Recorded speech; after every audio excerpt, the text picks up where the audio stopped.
After many years of trying to out-rizz the corrupt royalty, the modern-day Corleone family finally steals their most expensive treasure one night, only to kickstart a fight between themselves and the king's lapdogs. However, their operation goes south when the Lords of Plot Twist intervene, and the treasure, which is a bag full of poker cards, gets broken during their escape. These cards aren't the ones you buy from your local dollar store, but were bestowed upon this country by God himself, and there are 52 of them, all with instant superhero cheat codes. However, thanks to this operation failure, they end up scattered all across the country, giving losers and street thugs a chance to become their local Cayman riders. In this poker-obsessed country lives Finn, an ugly, worthless, broke loser whose superpower is pickpocketing and being completely shameless about it. One morning, he sets out on the greatest heist of all time and, with the help of his super dog sidekick, manages to steal a gold watch and a pair of cell phones from dumb bystanders. After achieving this major landmark, he drags his loser ass back to the orphanage where he grew up, only to learn that the greedy landlord plans to sell it to some corporate mafia as his foster dad, Lindsay, has been unable to pay the rent on time. Following this, he sets out to use his protagonist privilege to bag some money, only to get bullied by little kids who remind him of how unemployed and broke he truly is. He dismisses them and heads to a pawn shop with all his prized possessions, hoping to bag at least $1 million in exchange and save his home, only to learn that he's been scammed despite being a self-proclaimed master scammer himself. It turns out that the so-called gold watch he stole isn't made of gold at all, and the phones he pickpocketed cannot be resold. As soon as it becomes obvious that his luck is in the gutter, he switches careers and does what he does best, stripping. However, when he tries to sell his dirty, stinky clothes for some measly pennies, the shop owner finds one of the 52 poker cards in his pocket and mentions how this is worth a good amount of money, only for him to summon his inner cheapskate and refuse to trade. Following this, the owner makes it clear he has no interest in his broke ass and kicks his worthless existence out of his shop. This utter failure brings his dimwit to the third-grade parody version of Las Vegas, where he hopes to cash in on his luck and surprisingly excels at it. After he knocks out some rich, spoiled brats in the first few rounds of poker, an ugly old man shows up who looks like the DIY version of Wolverine and sucks all the good luck out of him in a heartbeat. After he beats the living daylights out of Finn, this guy heads to some slots and begins bagging even more money. Finn follows right after, hoping to show him who's a bigger boss, at least at scamming, only to become a laughingstock himself. After realizing he can't win against this lord of good luck, he tries to partner up, but the stinky old man turns him down. Hearing this, Finn realizes his only shot at saving his orphanage is to steal from this guy, but his dumbass ends up bumping against some losers and turns him into an overnight sensation at the casino. Following his big win, the old geezer attracts the attention of the casino's manager, who sways him with the promise of their top-tier princess treatment, only to bring him to a rundown storeroom. There, he tries to search him for his cheating tricks, particularly his sus hand gloves, which the manager assumes are behind his consecutive wins. However, as soon as the Wolverine knockoff clasps his hands together, his good luck cheat code activates again, and those who try to search him get yeeted out the window. Just as this makes the manager wonder if he's high on some pill, his bodyguard pulls the biggest plot twist of all time, a card very similar to the one that Finn has, and puts on his Gucci gloves too, making the manager wonder why he's turning his interrogation into a fashion show. This question costs him an arm as it turns into marbles upon one touch from the imposter.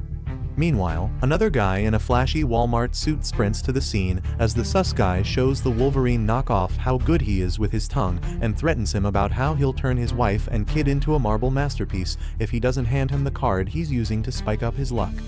With his life and meatballs at stake, he quickly undoes his magic and turns the gloves back into his card, making the imposter fantasize about his next promotion. However, the flashy guy shows up just then and rains on his parade with a shot from his gun, explaining how he needs a promotion too. The imposter dodges the attack and turns the flashy guy's gun into a slingshot game, only to get brain damage from his next kick.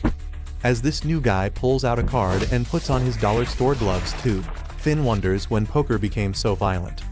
On the other hand, while the guys try to kick each other's asses, the lucky dude tries to escape, only to trip and get shot, realizing that the luck lords have abandoned him.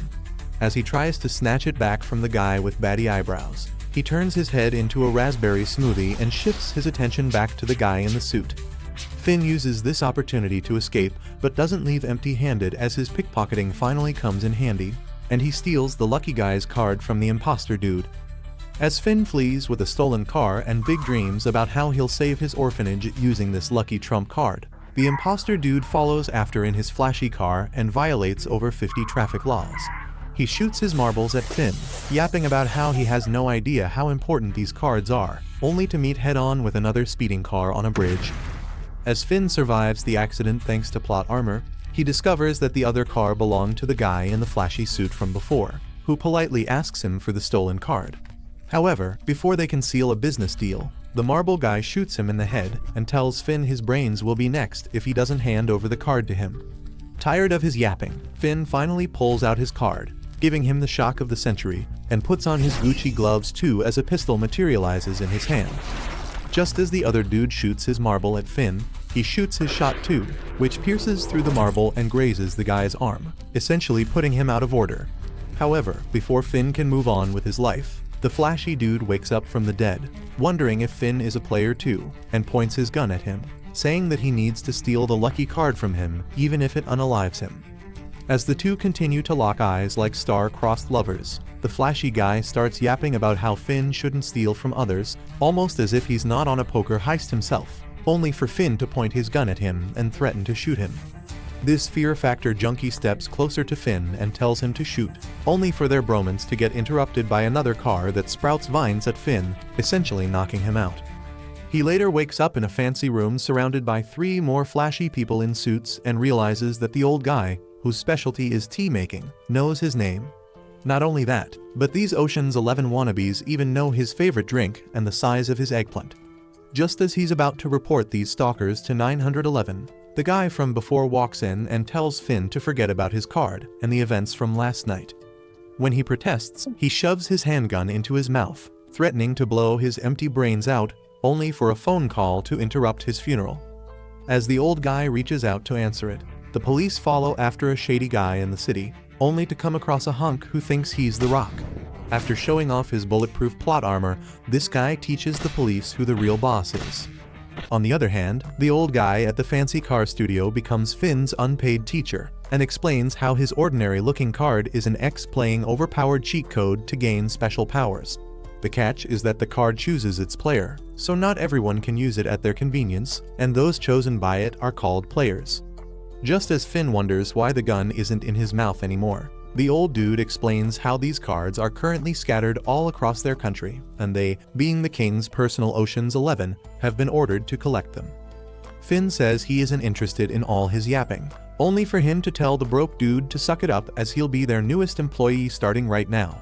As the other employees wonder what's happening all of a sudden, the old guy introduces himself as Bernard the butler, and flexes their car company, Pinochle, explaining how they sell Tesla rip-offs as a cover and, behind the scenes, operate a legal suicide squad. Finn wonders why he should take up on his offer when he's completely content with being miserably broke, only to learn that the guy with the marble balls, named Bobby, is actually a member of the modern-day Corleone family, the Klondikes, who can track him down easily to take his card from him. On the other hand, if he stays here, he'll be safe and will be making quite a bank. Like a true capitalist king, he immediately says yes upon learning how much money he'll make, and the Alfred knock off immediately, returning his card, welcoming him to their crime gang. After this, he assigns Chris, the flashy guy from before, to mentor Finn, and the first thing he does is take him to a clothing store to get him a flashy suit too, so that he can fit in with the rest of them. Finn asks him how he was able to resurrect after the marble dude most definitely unalived him, and he reveals immortality is his card's power. Following this, they head to a cafe to grab something sweet, and Chris immediately puts on his Playboy pants and starts rizzing chicks up. Just as Finn rolls his loser eyes at him, a wannabe jock bullies a poor, wimpy waiter for accidentally staining his $2 vest, which pisses Finn off. As he channels his inner justice police, the guy throws his fists, only for Chris to step in and save Finn's weak ass. Later that night, he visits Lindsay and flexes his new job title, promising to make enough money to save his orphanage, but Lindsay lectures him on how money isn't all that matters, but about how he makes it. The next morning, Chris's loud ass honking wakes him up, and after bullying him for not clapping any cheeks, he takes him on a Fast and Furious inspired car chase, making Finn wonder how he got his driver's license. Seeing Chris's expensive car approach them, even the police make way, and he immediately puts on his big boy gloves, telling Finn to sit back and watch Senpai Kun take care of this mission. However, the copycat follows right after as they close in on the truck they are following, and pulls out his gun, aiming to shoot at the tire. However, his little scheme is ruined as the hunk from before shows up and jumps on top of the car, making Finn instantly recognize him as the wimp from the cafe. He also discovers this guy is bulletproof, so Chris gives him motion sickness and checks whether he's damage-proof too. Once his hypothesis is proven correct, he deduces this guy's superpower is hardening his body. However, before he can explain anything, Finn marches forward with his dimwits and weak as hell gun. On the other hand, the city's very own Sherlock Holmes, called Young, arrives at the crime scene and leaves everything to the players, annoying his nitpicky sidekick Sugar. Back at the main event, Finn wonders at this guy's bipolar disorder and fails to subdue him with his magic gun, only for Chris to step in with his big brain. While the hunk chokes him, he drives him into the sea, mansplaining to Finn how he needs to use his measly ick sometimes. However, even when the hunk's card successfully deactivates, Chris struggles to escape his drowning car, only for Finn to step in with his eagle eye and handgun. After the day is saved, the aloe vera guy and Chris welcome Finn to High Card, their fancy crime gang, while the leader Theodore tells Bernard to fire Finn if he doesn't produce results.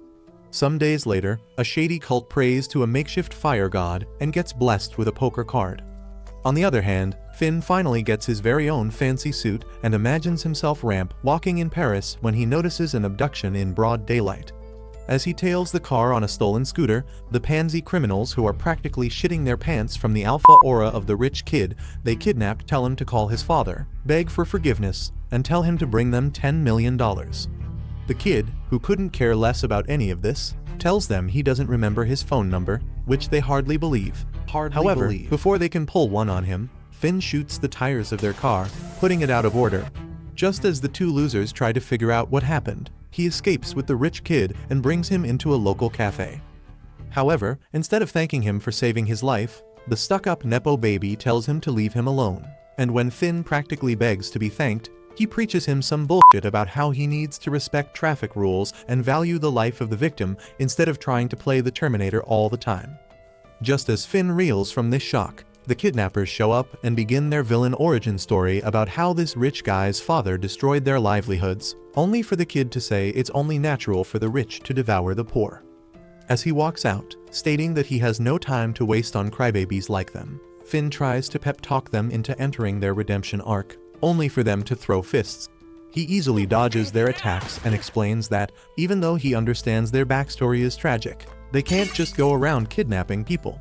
However, nothing gets into their thick heads, so while they wreak havoc, the Nepo baby enjoys some hot tea until Sugar shows up and arrests them all, including Finn and the rich brat. In the interrogation room at the station, Finn once again tries to pull his talk no jutsu on the rich kid, only to trigger his daddy issues and make him leave. He sneakily follows after, only to discover no one is stopping them. Later, as Sugar protests against this, Young tells her to stop being an annoying bitch if she values her worthless life. On the other hand, the two other losers get rescued by their crackhead elder sister, who breaks in with the power of her poker card and swears to bring divine punishment upon the Nepo baby. Meanwhile, despite ignoring him at first, the rich brat gets rizzed up by Finn after eating his hot dog and later hears him talk about his tragic backstory and how he has never seen his parents after they died in a car accident that miraculously didn't scratch him. This promotes them to best friend status, and as they later take the subway home together, the psychotic bitch from before shows up with her weak-ass lackeys and starts barbecuing the entire train in hopes of getting the trust fund baby's father on the phone. Initially, he insists that he doesn't know his number, but after seeing Finn suffering under the heat, he agrees to their terms. As the crackhead trio takes them to their secret hideout and gets immersed into their weird satanic rituals, Finn pulls out the keys he previously stole and frees their hands from the handcuffs.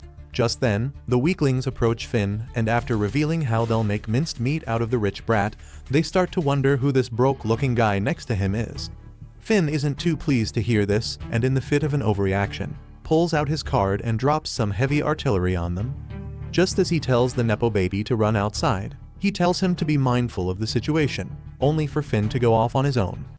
The psycho bitch survives the attack and goes after him.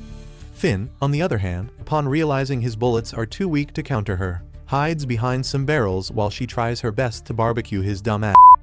Eventually, he gets overpowered, and just as he's about to meet God, Chris's antique car crashes in to save him, much to Finn's surprise. Chris is just as surprised to see him there, and it turns out that he's here for the rich brat whose name is Leo. He asks him how much money he brought, only to learn it's $1 million. Upon hearing this, the broke thieves remind them they asked for 10. However, before they can get their hands on the money, Leo grins and pulls out his card, making Finn's jaw drop. He then kicks the money into the air, and just as the losers try to bag it, he turns it into a heavy, overpowered cannon and one-shots them into oblivion. Later, as he picks up the psycho bitch's card, her tin god statue Kun begins to crumble over Leo, only for Finn to play his knight in shining armor and save him. As thanks, he slaps a band-aid on his face, claiming that he didn't need his help, leaving Finn glad either way. Later, his jaw drops for the umpteenth time that day when he discovers that Leo, despite being a total shrimp, is the manager of their pinochle branch and the son of their leader, Theodore. Just as he reels from this shock, Leo turns both him and Chris into his lapdogs and lectures Finn on how he should never play the reckless hero again. A few days later, Wendy, one of the other players at High Card, dreams about her father and his god-tier aura as he wielded his katana and recalls how whenever she picked up his card, she felt as if something was consuming her. She also dreams about how he always told her if she wanted to inherit his card, she'd need to lead the life of a lonely geek, a reminder that wakes her up. As soon as she's up, she realizes she's running late and gets a daily reminder of how fucked up her life really is, given her trashy house and her borderline alcoholism. As she quickly heads out, one thing after the other keeps reminding her why death is better than living, and she ends up missing the bus. As she barely makes it to the showroom, Chris's cries of horror greet her as Finn finally lands a big shot as his first customer, something that the senpai Kun has a hard time digesting, given his weak metabolism. He tries to hoard the credit and blames his top-tier Rizzler skills for it, only for Finn to remind him it only helps him clap baddies, not land clients. That night, as the group heads to a local pub to celebrate, Wendy has one drink after another, and Chris orders his usual extra sweet chocolate milkshake to fulfill his dream of getting diabetes. Just as he explains to Finn how letting Wendy draw her sword is considered the biggest taboo at Pinochle, she gets drunk and begins to spout some bullshit about how pitiful her life is. Seeing this, the aloe vera guy VJ and Leo flee the scene, leaving her drunk ass to the idiot duo. She has the same dream the next day, but this time, she tells herself she isn't her father. This single affirmation helps her evade all the plot twists that morning. She manages to get to work on time, only to learn that Chris is out on a mission today and Finn is test driving with his soon-to-be sugar daddy, which is why she'll be staying back at the showroom, and VJ will be heading out to help Chris in case of an emergency. Just as she curses her bad luck, the telephone rings, and she gasps upon hearing Chris's voice as he puts it on the speaker while he talks to the robbers during a bank heist, posing as a civilian. As soon as they let their guard down, he kicks them in their ugly faces, and two stupid hostages try to use this chance to make their great escape. He ends up playing their shield hero as the thieves shoot at them and turns into a bloody mess himself. As he poses as a dead man, he tells Wendy and VJ to head to his location as he needs assistance, and despite being ordered to stand by at the showroom, Wendy decides to head out to the crime scene, saying she's in her teenage rebellious phase. On the other hand, Finn uses his S-ranked boot-licking skills to butter up Mr. Apple, the rich dude he wants to make his sugar daddy, only to change his mind as soon as he sees Chris's beautiful face as his car drives past them. Faking a stomach ache and an incoming diarrhea attack, he leaves the poor dude all alone and joins Chris after he crashes his car while trying to chase the robber's mystery machine. However, just as they believe they've escaped his pestering ass, VJ shows them why he's called the aloe vera dude and blocks them with his grapevines. They pull the reverse gear to outsmart him, only for Wendy to show up like a boss and finally activate her overpowered card. With her sheathed katana, she beats 3 out of the 4 helmet dudes within a heartbeat, and even as the last one threatens her with a hostage situation, she puts him out of order with a flying sword shuriken, only to discover that she's messed up big time. As the aloe vera dude bleeds out, it turns out that the hostage is the real villain, who happens to be a card user with the ability to use shadow clone jutsu. This Naruto junkie introduces himself as John Doe and sprouts yet another loser like himself before all of them attack Wendy at once. Once she's surrounded, she channels the power of flashbacks and unsheathes her sword, slicing through all the clones at once. However, just as soon as VJ believes they are saved, she suddenly gets a new haircut and melon implants, and her personality does a whole 180, turning her into a total bombshell. The pansy aloe vera dude immediately hides behind a pole, following this, leaving John Doe to get clapped all by himself.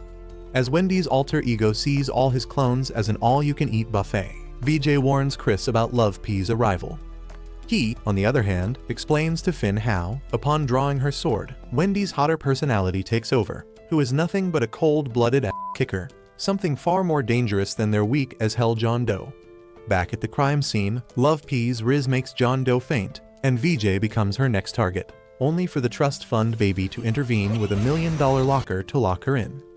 However, just as they believe they've got her, she easily slices through the safe and unleashes her sword at Leo's cheap helicopter, turning it into a daytime fireworks show. As he falls on top of VJ's safety cushion, Love P decides to make him her next appetizer, only for a full-course meal to arrive in the shape of Chris. She calls them a match made in heaven as she keeps on attacking him, and he keeps on healing. This doesn't sit right with Finn, who wants Chris all to himself, and he shoots at her until she lets go of the katana. With that gone, she falls unconscious, and a few hours later, Wendy wakes up in a room at Pinnacle with Finn waiting by her side. After wreaking all that havoc, she tries to play her victim card and swears she'll never bring out Love P again, only for Finn to remind her she can do as she pleases, as they are all here as her unpaid servants to wipe her ass, making her smile. Meanwhile, after John Doe gets taken into police custody, it turns out that he's one of the Klondikes, and Young only sighs because he's tired of them acting like they live in a John Wick movie.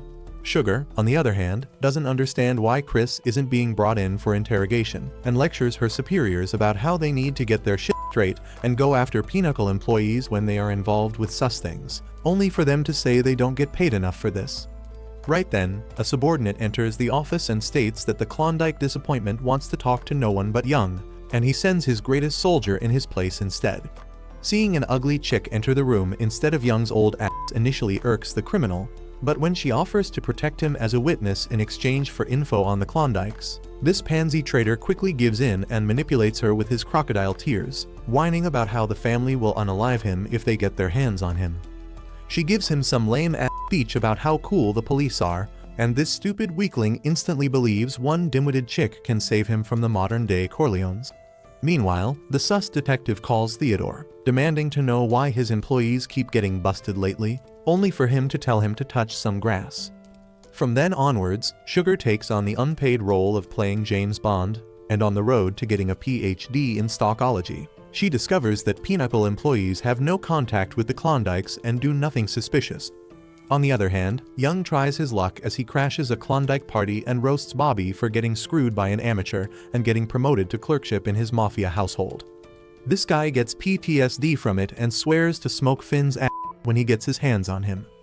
Later, as Young attends the party, Van Klondike, the family head, finally shows up and yaps about how sick he is of sucking faces with the same ugly, old men, and regrets that he has to do this so they can pay him charity money so he can terrorize more families. Later, he brings out a masked captive who used to be a part of his family until yesterday, and he turns out to be John Doe. Young isn't too surprised as he saw this coming from a mile away, and enjoys the show as Ban berates him for betraying his trust and his family just so he could save himself a trip to Disappointment Land. Even as John Doe begs for forgiveness, this prime mafioso only laughs at his misery like some world-class sadist and turns his neck into a citrus juicer as he twists it around itself. Following this, John Doe's dumbass turns into a red velvet smoothie while everyone watches this in horror, swearing to never betray this sadistic psycho. On the other hand, Finn's paranoia about the Klondikes makes him pull his gun at some weird stalker, only for it to be none other than the queen of weirdos, Sugar.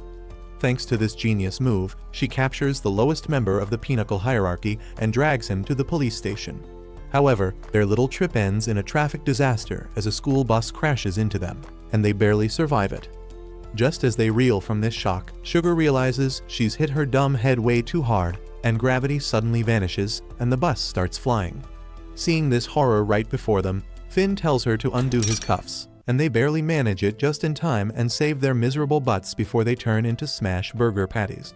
Following this, Finn finds an edgy baddie with some limited edition designer gloves walking toward them and realizes his fancy suit is no match for her. Even as he points his gun at her, she just reminds him of how weak he is and, using telekinesis, answers his bullet with a fancy sports car. Following this, she shifts her focus to Sugar's neck, which has been poking into their business lately. And while she chokes her, she plays around with Finn's gun too and points it in her direction. Since this good guy isn't ready for his villain arc yet, he barely manages to miss Sugar's arrogant head, and the baddie leaves with a warning to them both. Back at the Klondike household, Young meets up with Ban and his sidekick, Tilt, and asks him about what's happening in the country following their attack on the royal palace 1 month ago. He wonders where the cards that were stored in the palace's safe house are right now, and why it is that following this incident, more and more players are appearing out on the streets. Ban only smiles and tells him to quit treating him like his personal BBC News, and leaves after telling him they aren't really friends anymore. On the other hand, Sugar finally realizes what she's getting herself into and wets her pants from the emo baddie's lingering aura. Finn tells her it's best if she minds her own business from now on, but she insists she's a nerd who can't sleep unless she solves this mystery. Unimpressed, he pulls an Uno reverse on her as he cuffs her hand to the car and leaves after telling her to cool her head. The next day, as Young picks her up and takes her back to the station, this annoying bitch still continues to go on and on about how she wants to treat this mystery like BuzzFeed Unsolved and only quits yapping when he tells her how John Doe, her could-have-been trump card, was found dead last night. As this finally gives her the reality check she needs, the Klondike family gathers together and Tilt announces that they had to get rid of John Doe for the sake of the family. A few days later, some random yapper unveils the history of the Foreland country, which was founded after 4 different tribal lands were merged into one after a group of weird creatures attacked the lands and their people. Since these weaklings couldn't fend them off, they called upon the lords of cheat codes, and one such god, Lala, answered their prayers.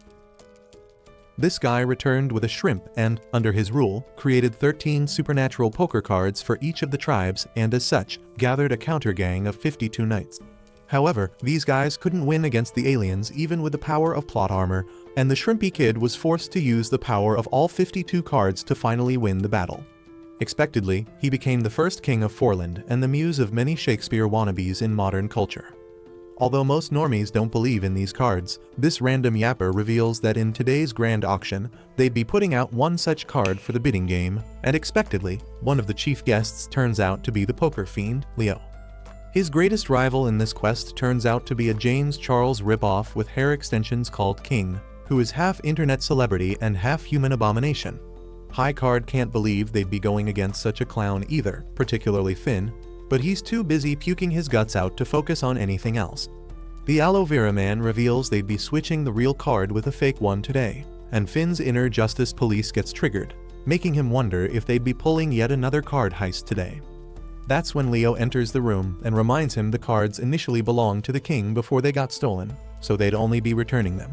He also notices Finn has gotten way uglier than usual, and tells him to quit today's mission if his guts are not cooperating, as they can't have him painting Pinocchle's reputation with his gut glitter. Just as Finn protests against it, Chris stands up for him, too, and Leo fails to fight against his Giga Chad Riz, allowing Finn to go on with the initial plan. As their plan is put into action, Finn manages to steal the keys from a guard despite his ongoing puke saga and tosses them to VJ. He takes them to Wendy, who channels her inner damsel in distress to attract the attention of one of the cruise ship's employees and rizzes him up to get into the room with her. While she gets herself into an R18 situation, VJ's tentacles get his hands on this guy's security card, which Chris uses to charm his way into the vault with the poker card. As he later drives it into the elevator en route to the auction stage, VJ uses his part-time hacking skills to manipulate the CCTV footage, as they can't hire a professional hacker with all the money Leo plans on betting on the card to outbid King, his self-proclaimed nemesis. Meanwhile, Chris's card-switching scheme is turned to dust when Blitz, King's right-hand man and the human version of Pikachu, appears behind him like the Undertaker and electrocutes his dumb existence. However, his sturdy legs manage to keep him alive, along with his immortality plot armor. Meanwhile, King takes on the stage and starts bidding on the card, just as Leo realizes his grand heist has miserably failed. This makes him desperately attempt to outbid King, whose petty ass isn't gonna let a kid win against him. On the other hand, just as Blitz's talk no jutsu fails to sway Chris, Finn shows up to his rescue, only to get him into another hostage situation thanks to his gut issues. Knowing no card is more important than their bromance, he gives up on the fight, only to immediately kick the troller into the stage's direction, making sure that Leo's fat bank account ends up getting it. However, Finn's dumbass sabotages that, too, as he clings to the troller for dear life and later pukes his glitter out on Leo's expensive Gucci suit. As this ordeal catches him up before he can announce his final bid, King ends up winning it for $10 million, much to Leo's displeasure. However, before the clown can celebrate his victory, Klondike's edgy baddie flies into the picture and uses her Riz magnet to grab the card and flee, leaving poor King with nothing but his salty tears and childish tantrums. Sometime later, Chris heads out to test his Sigma Riz, only to get rejected by a chick who looks like some OnlyFans royalty. Just as he's reeling from it, Finn slides in with his handy pickpocketing, only to get pepper sprayed by the girl who knows they are after her poker card. She also smells their bromance from afar and helps them get closer by using her card's ability and sticking their hands together.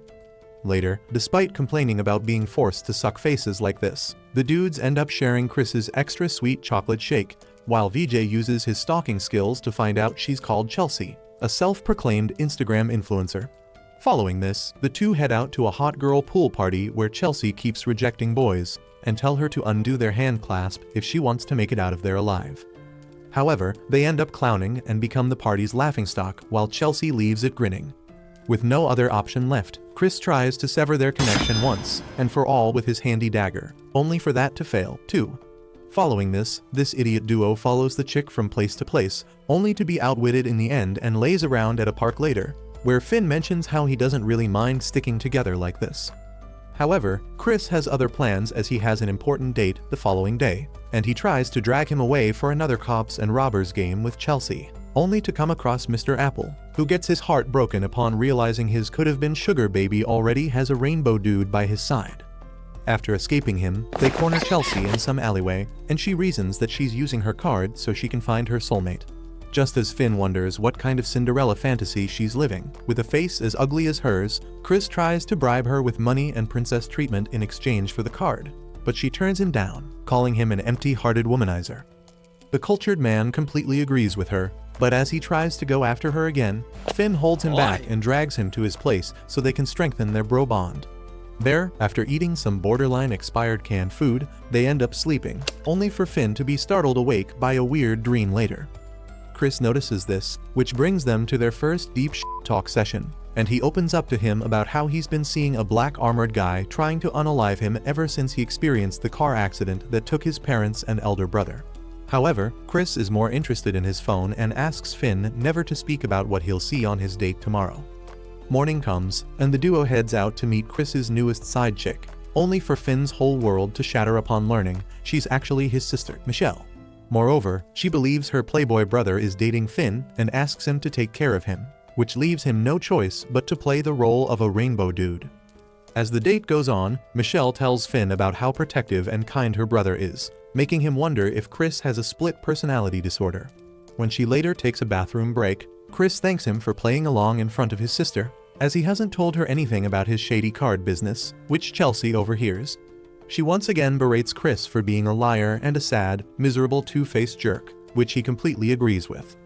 Just as she realizes his god complex is bulletproof, Michelle returns, and Chelsea is forced to play her brother's other best friend. She's even invited to accompany them on their amusement park date, which the stuck-up chick ends up enjoying. As the sun begins to set, Michelle asks Chris to ride the Ferris wheel with him, but he turns her down and promises to save it for the next time. When Finn tries to pep talk him into listening to her, he tells him to stay out of his family matters, leading to a lover's quarrel, which gets interrupted when Michelle suddenly collapses. Just as Chris completely loses his cool over this and his playboy persona comes off, Chelsea releases his hand from Finn's, and he frantically rushes Michelle to the nearest hospital, recalling how she has the same genetic disorder as their mother and doesn't have much time left to live. The poor girl barely survives after getting resuscitated at the hospital, and while Chelsea and Finn keep her company, the doctors break some horrible news to Chris about her deteriorating condition. Upon being asked about it later, he lies that all is well, only for Chelsea to call him a liar once more. He reminds her he's just an empty man who can easily put on another mask even if he loses his sister. But now that she has seen he's capable of showing human emotions, she tells him he'll change one day, and when he does, he can have her card, an offer that he immediately takes up. A few days later, the same scene repeats in Finn's dream as he rides the bus, and he pictures the black armored dude trying to end his worthless life inside a house set on fire. Meanwhile, Mr. Apple brings his nosy ass to the Pinnacle showroom and asks for Finn, only to be turned off completely upon being greeted by Chris's ugly eyeliner. He tells him his sugar baby is on leave today and tries to clarify that they aren't clapping each other behind his back. But Apple has had enough of his blabbering and tells him to get lost. On the other hand, Finn visits his orphanage with a bouquet and gets greeted with a cool WWE action sequence as a new kid with trash-tier social skills called Sam gets bullied into playing tag with the rest of the ugly kids. Lindsay comes to his rescue, and the boy quickly runs away after grabbing his life support book.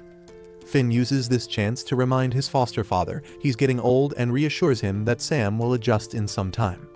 Back at the Klondike household, the flashy mafioso feels sad that the family disappointment, Bobby, hasn't shown up for lunch after he took his time to choose some top-tier wagyu to fill his worthless guts. He yaps about the importance of family and how one should always show up, while the others act like they are interested in his bullshit just so they can keep their jobs. Meanwhile, Finn uses his garbage Rizzler skills to impress Sam, only to get rejected as always. However, since he's used to it and is ridiculously shameless about it, he starts preaching the importance of familial bonds to Sam and narrates his sob story about how he used to be in the same shoes as him when he came to this orphanage with no parents, money, or even memory. All he had was a hand-me-down poker card that the others often stole from him, only for Lindsay to step in and save him from them. Once he developed an unhealthy attachment to his father figure, his life at the orphanage became bearable, and he started considering everyone his family. When this tragic backstory doesn't inspire the stuck-up kid, Finn shows him his greatest treasure, a secret hiding spot, which surprisingly wins him over. Later, as everyone celebrates Lindsay's birthday with third-grade gifts and crappy paintings, Finn tries to win him over with a designer apron, only for the good guy to take him to the kitchen and tell him to quit coming here to visit now that he has graduated. As this shatters Finn's poor heart to pieces, Bobby shows up to shit on his mood even further with that nasty grin and ugly-ass suit. Lindsay's dumbass assumes he's Finn's colleague and almost gets turned into a human marble disaster, only for Finn to intervene with his dollar store gun. As the party almost turns into a funeral, Finn tells Lindsay to take the kids away while he deals with Bobby and his temper tantrum. He questions why he's here, only for Bobby to explain he's just petty as hell and won't leave him alone until he's done being salty about losing to an amateur. He also whines about how his little asshole cost him the better seat at their family dining table and turned him into the butt of the joke. With this, he throws yet another emo tantrum and sets fire to the room, grinning like somebody who should be in a mental asylum. Finn uses this chance to kick some sense into his thick head, only to realize this guy isn't just a nutcase but also a bloodsucker. As he hides behind a table with his pansy ass, the deleted files from his memory begin to flash back in, and the house from his nightmares suddenly stands before him, only for Sam to distract him when he runs down the hallway. The crackhead notices this, too, and shoots his balls at him in an attempt to violate even more civil rights, only for Finn to protect him and escape to his room. Once Sam grabs his emotional support book, they head to the rooftop together, but Bobby appears before them once again in all his psychotic glory. Finn helps Sam get off the roof before he turns to the attention seeker and tells him how Lindsay always taught him to beat the crap out of lowlifes like him. The clout chaser only grins and shoots Finn with his balls, only to get punched in the face right where his audacity lies. Still, being a sour loser who is too desperate to lick Ban's boots up close, he pulls out 2 cards with the number 3 and plays an X-hand. Since Finn is still a noob, he has no idea what type of bullshit power move this is. Bobby, on the other hand, becomes the honored one with his brand new 6 eyes and shoots him with his new and improved metallic balls. As Finn falls flat on his sorry ass, the fire shooting behind this maniac triggers his PTSD and he blindly shoots at the slime god, only to discover that he's bulletproof now. In a fit of his power high, the alienoid Bobby grabs Finn by the neck and drags him down through the roof, bitching about how he's going to wipe him from existence with this fire, exactly like his parents. This brings in a wave of flashbacks, and Finn falls down on his knees when his dumb brain fails to keep up. However, right before Bobby can finish him off, plot armor kicks in as a hot chick shoots at him from a faraway building, and the crackhead of the Klondikes meets his end. A few days later, the city ends up in chaos after consecutive terrorist bombings. As Chris gets swept into it, along with the rest of his suicide squad, he whines about how this wasn't part of his job description. Just as Leo gaslights him into believing that it is as long as poker is involved, he comes across two top dogs from the Mafia gang, both of whom are card users. The giant hunk uses his steroid-amped muscles and the card's cheat code to shake the ground from beneath Chris's feet, which is how they make their escape. At the same time, the edgy baddie of the family sneaks into the car with the first prince and makes a strawberry milkshake out of him. As this news makes waves across the city, it goes under lockdown, and Sugar once again takes it upon herself to pester the old and tired young and make him feel like shit for keeping quiet. Meanwhile, High Card's JoJo-inspired boss, Theodore, visits the prince's funeral to pay his respects to the king, who tells him to get the cards under control before they fall into even greedier hands. Just as he leaves, Ban slips in to rub salt onto his wounds and claims that cards are meant to be played, whether to show off one's power or control. Pissed off at his audacity, Theodore immediately asks his sidekick to assemble his little minion group. While all this is happening, Finn rots in his bed, still recovering from Lindsay's birthday surprise from days ago, and Chris waits for Michelle to get better. Just as he leaves her room, Bernard calls him up to their headquarters and explains how Theodore's latest orders for them are to retrieve all the known cards. He turns VJ and Wendy into a two-man squad and sends them to one city while Leo, being the one-man army that he is sent to another all alone. Chris is assigned to leave with Finn, making him wonder how so when he hasn't shown his face in weeks. Right then, Bernard updates his job description to Finn's babysitter and lectures him on how he should take care of him as they are buddies. Meanwhile, just as Finn drowns in yet another mental breakdown, it gets interrupted by Chris, who tells him his job is calling for him. However, he insists that everything is meaningless now that the home he wanted to save isn't there anymore. He pep talks him into believing that home doesn't need to be a place as it can be a person, a feeling, and even a workplace. The last one pisses him off. But before he can tell him to get lost, Chris reminds him they are buddies, only to get colleagues owned by him. As this turns him off completely, Chris leaves Finn with nothing but a love-filled protein bar, successfully guilt-tripping him. Despite initially rejecting his proposal, Finn changes his mind and, like a true rom-com heroine, gets to the train station at the last minute, much to Chris's delight. On the other hand, the coke-high Jasper and the steroid-amped Alex from the Klondike family get tipped off about Finn and Chris's location while they trauma bond over their lack of importance within the family, being the ranting queens that they are. Back on the train, Chris explains to Finn that they are up against Aya, a card holder with top-tier plot armor, and wonders what made him change his mind. Finn reveals it was mostly FOMO, but he's also here because he felt bad about shutting him out when he was just trying to help him. Touched, Chris tells Finn he doesn't need to feel like his home is as good as gone when Lindsay still exists, only to learn this poor guy has been literally kicked out of his family. However, watching Finn whine about how Lindsay's ungrateful ass told him to never show up with his ugly face again, he tells him that adults are even bigger liars than Jack Sparrow's ex-wife simply because they are emotionally constipated, something that he'll understand when it's his turn to traumatize his children. After this unpaid therapy session, the bros reach their stop and try to get off the train, only for Jasper to show up with an ugly grin on his face. He tells them to quietly stay in their cubicle and hand him their cards so he and his partner can become daddy's favorite kids. Otherwise, they'd throw a tantrum and drop a boulder on the train, unaliving all the side characters on board. Chris reminds him he'd become one of those side characters himself, giving Mr. Sherlock the revelation of a lifetime. Once it's established that this nutcase has the IQ of a jellyfish, Chris sits back and relaxes, unveiling how he'd take both his and Alexei's card once the train crashes and they die. Jasper reminds him Finn is still on board, only to learn Chris cares more about his next job promotion than his worthless friend. Pissed off, Jasper blows off the carriage and tries to attack Finn just as Alex throws a giant boulder from above.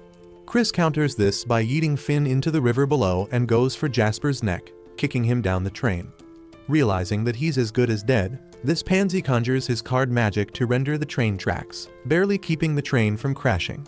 Meanwhile, as Chris spots Alex and goes after him, Finn washes ashore, and a middle-aged woman finds him. When he comes to, the first thing he sees is the animated version of Lizzo, and wonders if he's been isekai'd, only to realize it's Aya, just uglier.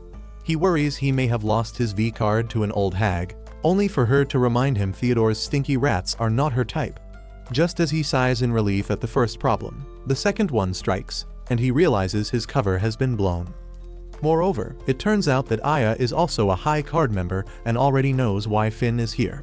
Meanwhile, everyone at Pinnacle learns of Finn and Chris's elopement and asks Leo to let them go and help find them, only for the stuck-up daddy's boy to insist he won't go against Theodore's orders. On the other hand, as the news about the train incident makes waves, Finn learns that Chris is missing from action as well. When he mentions his name, it turns out that Aya has the hots for him too. Not that Finn's dimwit picks up on this. Meanwhile, Chris's masochistic ass finds himself trapped inside Jasper's S&M interrogation center and thoroughly enjoys getting tortured, much to Jasper's annoyance. Back at Aya's low-budget hut, Finn finally puts his inner introvert to sleep and asks her about her tragic backstory. It begins with when she was still hot enough to catwalk the Victoria's Secret show and was high from the adrenaline rush she got from unaliving foes until one of her buddies met the same fate. The tragedy wasn't the death itself, but the fact that Theodore, with his constipated leadership and strict rules, denied her a month-long vacation to mourn it and forced her to work despite it. It only went downhill when Chris met a life-threatening accident, and his father, Tyler, one of Aya's buddies, tried to save him using an X-hand, only for the arrogant shithead to come in with his shitty rules once again. He went as far as to threaten to end Chris's life by himself, but ended up stepping on Aya's last nerve. Sick and tired of his bullshit, she finally pounded his ass for good and allowed Tyler to take his shot, only for his boss move to instantly turn against him and unalive him instead. Following this, Aya questioned whether what she did was right and fell into a deep pit of depression. However, instead of seeing a therapist like a regular person, she chose to become a hobo and settled in this rundown, rent-free inn. Back in the present, after confessing he doesn't sympathize with her in the least bit because he's trying to stay true to the morally gray cool protagonist image, Finn decides to leave and Aya, finally impressed, tries to rizz him up. However, upon realizing that the rizz magnet is outdated, she hands him her poker card instead, trying to play the understanding friend role for Theodore. At the same time, Jasper's loud mouth reveals to Chris that Alex is out at the riverside to find Finn and make a bloody mural out of him, which finally makes him break his jokester character and headbutt the loser. Right then, Alex shakes the ground with his thick thighs and yeets Finn's dumbass into Aya's hut. The broke woman is pissed because she can't afford maintenance and takes matters from Finn's useless hands into hers. Since her ability makes her a literal shit magnet, she smashes Alex's giant head with a giant rock and piles his trashy existence with whatever trash she finds, only to realize it was all for naught. As this guy breaks free and moves to the open air, Finn tries to use his weak as hell card, only to get yet another reminder of being useless as shit.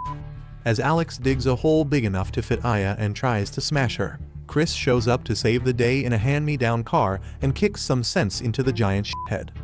Aya finishes the job to impress Chris too and, after handing her card back to Finn, asks whether this is her late friend's son.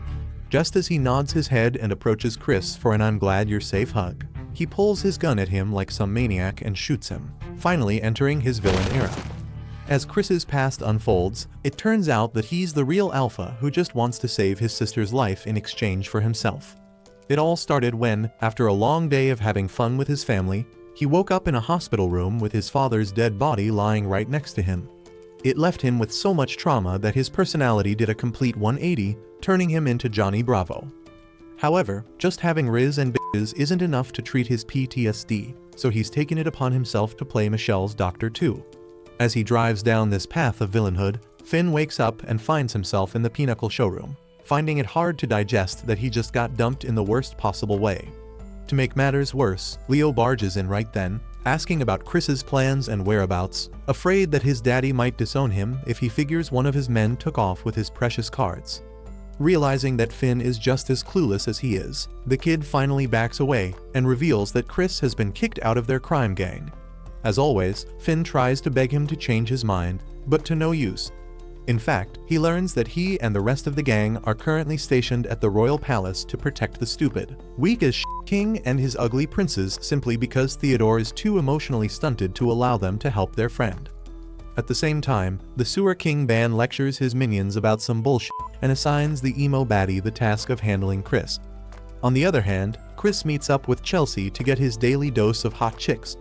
She brings him some new clothes and demands to know what he's doing after seeing the injuries on his back. When he refuses to open up, she tries to use her card on him, only for him to kiss her while trying to stick to his fuckboy image. She smacks him across the face, but he only smiles at her, admitting that communication has never been his forte. However, before Chelsea can fix this problem for him, Sugar cockblocks her with her gang of gunmen, all of whom open fire on Chris without warning. However, before shit goes south, the Klondike baddie uses her intense aura to deflate the policeman and tells Chris to go on. Meanwhile, Lindsay finally shows up to have a heart-to-heart conversation with Finn and tells him he needs to quit drowning in self-pity and move on with his life, find a new place to belong to, and quit being obsessed with him.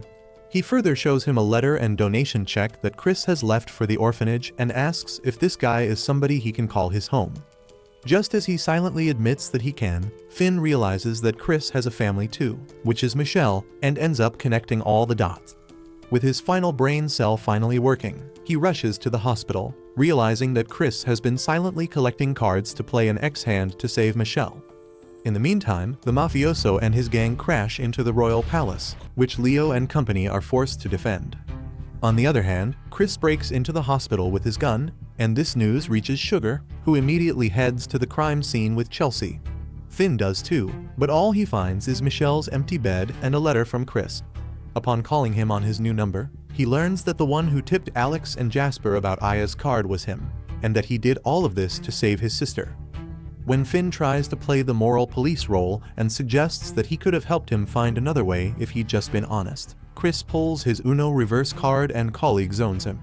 Finn tries to pep talk him into considering him his family too, not just Michelle, but the Giga Chad leaves him hanging. However, as soon as he leaves, Theodore's biggest fangirl, Owen, shows up with a gun and shoots him in the head, only for plot armor to save him. Just as Chris drives away, this guy takes his frustration out on Finn and fires him from his job. At the same time, even as VJ and Wendy are getting their sorry asses busted at the palace by Ban's minions, and Leo himself is as good as smoked, he refuses to tell his daddy to clean up his shit himself or let them help Chris. In the meantime, Finn takes his main character privilege for granted and tells Owen to keep his dirty hands off of Chris, but the male Elsa says he'll do whatever Theodore asks him to since he gets paid to lick his boots. He further warns him not to interfere with their business, but Finn tells him he can't stop him, only to receive a reality check from his men in black later. Later, as these guys are disposing of him for good, Sugar walks in like his life savior and uses her police card to scare the shit out of those big hunks. Finn uses this chance to use his one and only superpower, stealing, and sprints off to drive away in the police van, where he finds Chelsea as a surprise gift. Sugar follows his lead and abandons her high-ass morals to steal the car from the big guys and follows right after. Meanwhile, Chris uses his god-tier Riz to escape a police checkpoint, only for some jealous guy to butt in and question his identity. However, before things get rough, Ban strikes with his infinitely alpha aura and tells Chris he's his biggest fan as he likes people who use poker for their selfish means. At the same time, Chelsea and Finn deduce that being the hopeless romantic, Riz King that he is, he must be headed to the Ferris wheel park to perform his voodoo ritual. Suddenly, the Alfred ripoff intervenes via the car's radio and reveals that he's been playing James Bond for quite a while and listening to Finn pining for his so-called buddy via the microphone he placed on his Gucci coat. Just as Finn blushes, he asks him whether he's truly prepared to make an enemy out of the king and his ex-poker police family just to save Chris, only for Finn to say that he will since they are buddies. This love confession gets rudely interrupted by the Klondike emo chick who barbecues Finn's car, but it doesn't matter because it's stolen. However, before things get too out of hand, Chelsea drags him to the other side of the bridge at the cost of her juicy thigh, while the baddie's single ass watches them from afar. Just as Chelsea tells Finn to leave her behind and go after the dumb loser, Bernard informs Leo of Finn's current stupid plan, and he begs his stuck-up father to let him go after Chris too, only for the constipated shit to force him to stick to his beloved rules. This lack of empathy finally triggers Leo's long-dead rebel, and he uses the power of friendship to summon some missiles to fire at the enemy, wiping them out in one sweep move. He then barges into the VIP room where his wimpy daddy is hiding with the loser king and princes, only to discover he's been scammed big time, as the room is empty. Thanks to this betrayal of a lifetime, he tells VJ and Wendy they'd go after Chris now that they've wiped up all of the royalty shit. Meanwhile, just as the Rizzler boy reaches the self-unaliving themed park, Finn's road to Chris is interrupted by the emo baddie once again. However, just before she makes a Julian cut out of his loser existence, Love P strikes with her hot, fan service cannons and starts wetting her pants from the thought of having a taste of some emo-flavored blood and bones. Just as the two baddies begin to kick each other's ass, Sugar tries to join the party, but the emo chick tells her she doesn't have enough Riz to join them. Just then, Young arrives with his top-tier baddie Riz and shoots Love P in the head right after she slices through the Corleone mistress and tells the amateur how it's done. As she instantly joins his one-man fan club, Finn drives with Bernard to the theme park, only for Chris to activate the X-hand many minutes before he can get there. As soon as Finn wishes he could fly, Leo shows up with his entire inheritance money and creates extravagant gold boulders for him to drive up to Chris quicker, only to embarrass himself as his bank account runs flat broke right in the middle.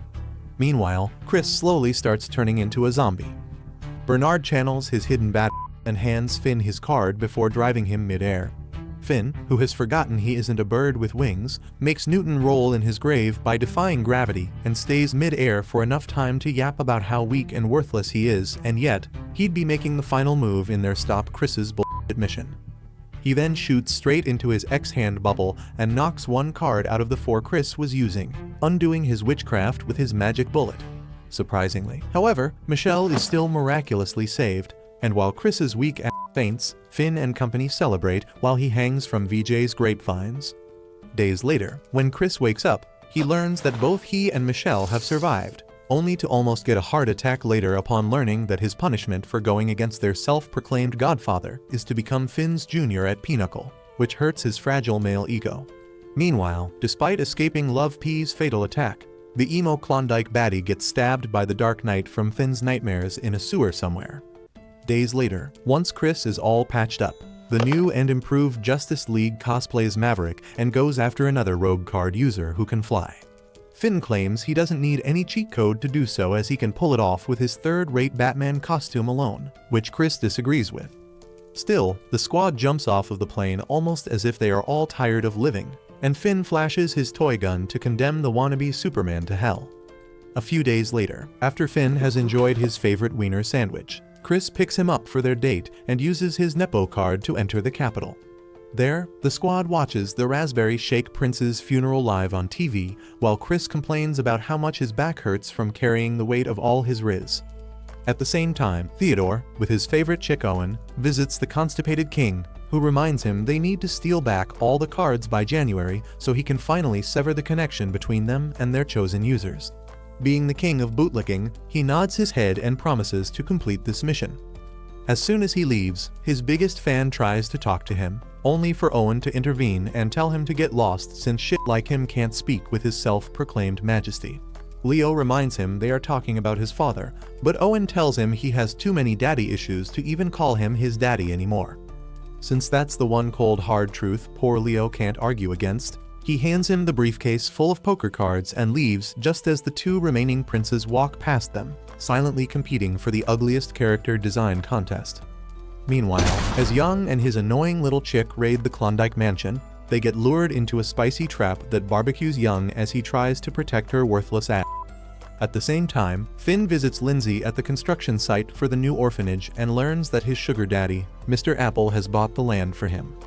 Touched, he immediately sabotages his happiness by asking Lindsay about his family, only to learn that he used to be filthy rich and had an elder brother and loving parents, all of whom got smoked one night as a fire broke out in their house, and the only one left was Finn, who was left with childhood dementia after experiencing this horror. Surprisingly, the fire didn't come from an accident, and yet, the arsonist was never caught. Following this big revelation, Finn's only brain cell deduces that a player with an X-hand must be behind this. Right then, Chris calls him and tells him to get his wimpy ass to the nearest train station since they need to put a gorilla back in the zoo. This pisses off the said gorilla, who is actually a card player, and he takes it out on Chris. Meanwhile, as Finn fails to hitchhike thanks to his ugly face, Chris discovers that this player is basically Ben 10 and can switch between his alien forms. However, when he tries to go after him, it turns out that his card is malfunctioning and that he's finally having a taste of human wounds.